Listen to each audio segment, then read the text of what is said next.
Sementara itu, pemimpin tertinggi Iran, Mojtaba Khomeini, menolak uranium Iran yang telah diperkaya dikirim ke luar negeri.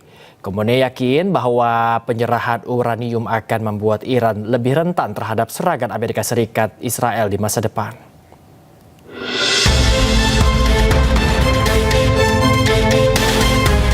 Ketegangan antara Amerika Serikat dan Iran terus berlanjut lantaran kedua belah pihak belum kunjung menyetujui proposal damai berisi syarat-syarat untuk menghentikan perang.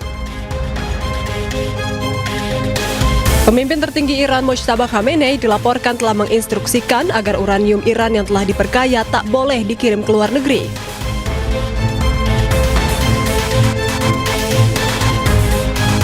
Khomeini dan para pemimpin Iran yakin bahwa pengiriman uranium ke luar negeri hanya akan membuat Iran lebih rentan terhadap serangan AS dan Israel di masa depan.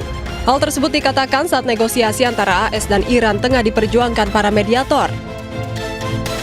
Sedangkan salah satu syarat utama damai dari Amerika Serikat menuntut agar seluruh stok uranium Iran diserahkan atau dipindahkan ke luar wilayah negara tersebut. Dengan adanya pertentangan terkait syarat utama dari kedua belah pihak, apakah penghentian konflik di Timur Tengah semakin sulit tercapai?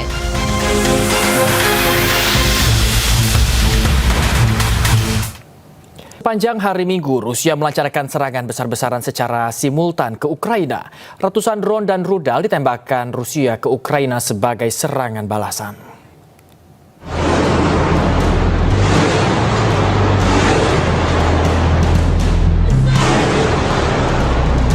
Serangan besar-besaran Rusia sepanjang hari Minggu 24 Mei menjadi serangan terbesar Rusia ke Ukraina. Pasca serangan Ukraina ke sebuah kampus di Rusia yang menewaskan 18 mahasiswa, Rusia umumkan melakukan serangan balasan. Rusia disebut Ukraina menyerang Kiev dan sejumlah kota lainnya dengan 600 drone dan 90 rudal. 2 orang dilaporkan tewas akibat serangan Rusia dan melukai 56 orang.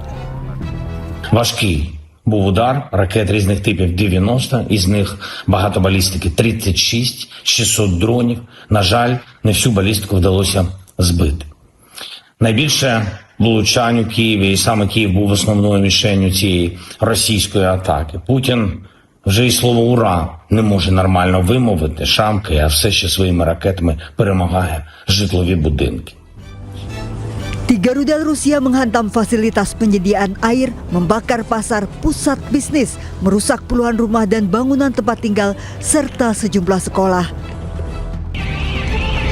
Serangan simultan Rusia juga disebut Ukraina menggunakan rudal Oresnik, merupakan rudal balistik hipersonik yang mampu membawa hulu ledak nuklir. Dikutip dari media The Guardian, Kementerian Pertahanan Rusia mengkonfirmasi penggunaan rudal Oresnik. Serangan Rusia dimulai sejak Sabtu malam hingga sepanjang minggu. Serangan rudal besar-besaran Rusia ke wilayah Ukraina menimbulkan kepanikan. Warga berlarian mencari tempat-tempat perlindungan di bawah tanah menghindari serangan rudal.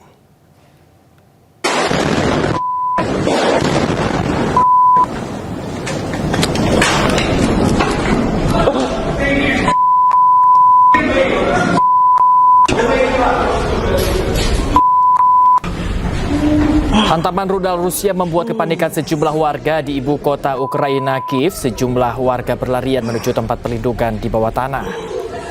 Sejumlah stasiun metro bawah tanah menjadi tempat berlindung warga. Ledakan rudal menyebabkan beberapa pintu dan eskalator stasiun metro rusak dan dilaporkan menyebabkan seorang pria terluka. Serangan rudal Rusia secara bertubi-tubi menghantam wilayah Kiev. Sebelumnya Rusia telah memperingatkan serangan besar-besaran ke Ukraina.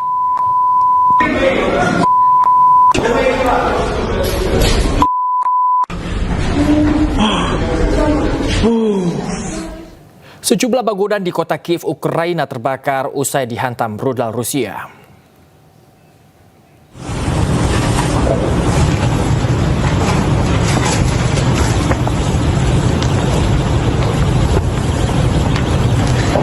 Tiga rudal Rusia menghantam fasilitas penyediaan air, membakar sebuah pasar, kendaraan, bangunan, sekolah hingga tempat tinggal.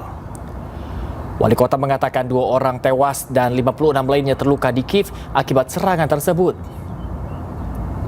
Tidak semua rudal balistik dapat ditembak jatuh. Sebagian besar serangan terjadi di Kiev.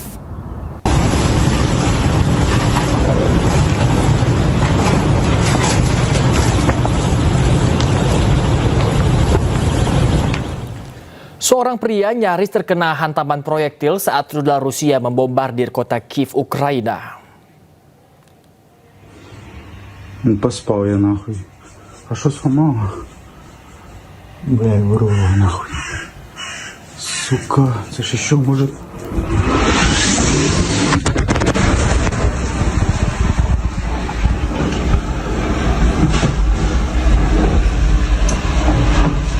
Ебать!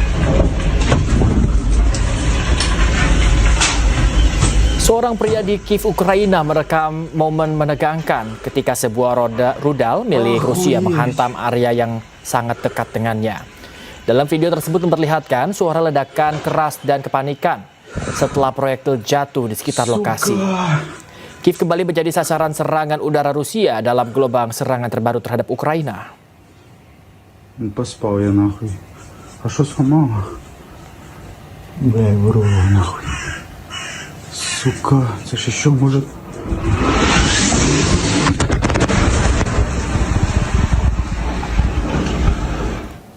Dari Ukraina kita ke Lebanon, pemirsa. Rudal Israel terus menghantam kota Nabatiyeh, Lebanon Selatan.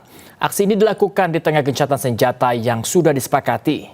Tak hanya itu, pemirsa, pasukan militer Israel IDF juga mengklaim telah menemukan terowongan baru milik Hizbullah di Lebanon Selatan.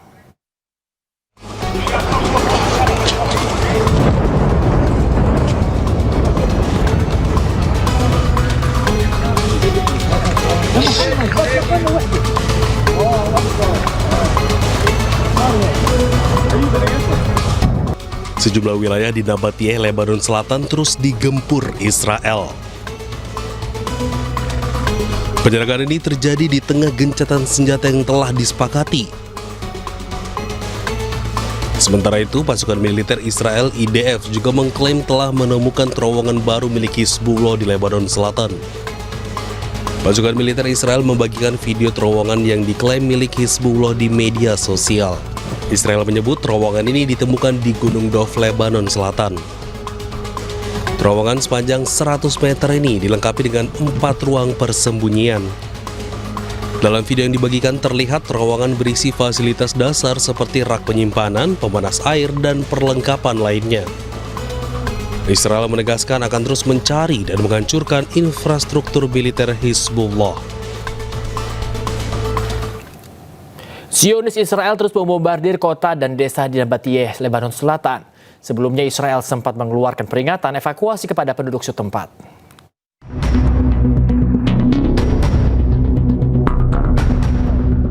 Pasukan Pertahanan Israel atau IDF melancarkan serangkaian serangan udara di sejumlah titik di Nabatiyeh, Lebanon Selatan pada hari Minggu. Menurut media Lebanon, setidaknya 3 orang tewas dalam serangan ini. Tak hanya itu, rumah-rumah warga juga rusak parah. Sebelumnya Israel telah mengeluarkan peringatan evakuasi kepada penduduk di sejumlah kota di Nabatiyeh. Tak hanya itu, Israel juga telah membuat garis kuning di Lebanon Selatan. Layaknya Gaza, Israel melarang warga Lebanon kembali ke wilayah yang sudah diambil alih. Tel Aviv sendiri berencana mendirikan zona keamanan di Lebanon. Wilayah ini membentang dari perbatasan hingga Sungai Litani dan mencakup sekitar 10% wilayah Lebanon. Zionis Israel terus melancarkan serangan tanpa henti ke beberapa negara perbatasan Lebanon Selatan. Serangan ini menewaskan 21 warga Lebanon.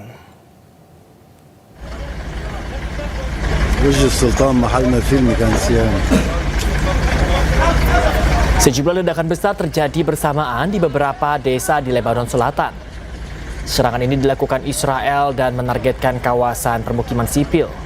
Serangan menewaskan 21 warga Lebanon dengan rincian 15 orang tewas di distrik Tire, termasuk 3 anak-anak dan 3 perempuan. Sisanya meninggal dunia di wilayah Nabatiyeh. Serangan Israel ini juga menghancurkan rumah warga.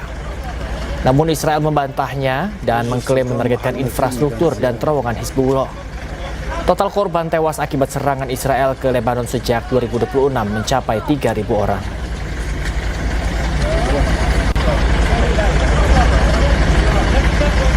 برج السلطان محلنا فيلم كان سيان. Militer Hizbullah kembali merilis sebuah rekaman yang memperlihatkan keberhasilan drone-drone mereka menghancurkan kendaraan serta peralatan milik Israel di Lebanon Selatan.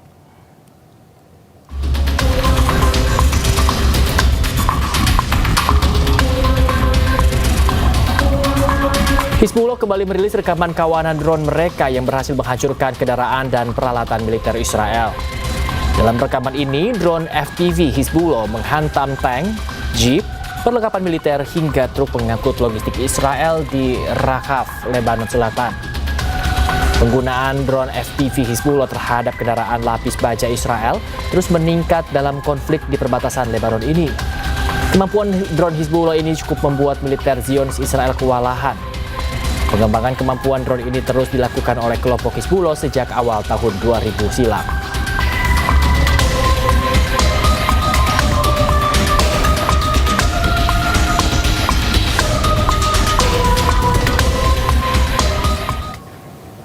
Serangan udara Israel menggempur beberapa kota dan desa di Nabatiyeh, Lebanon Selatan. 3 orang tewas dan sejumlah bangunan rusak parah akibat serangan tersebut.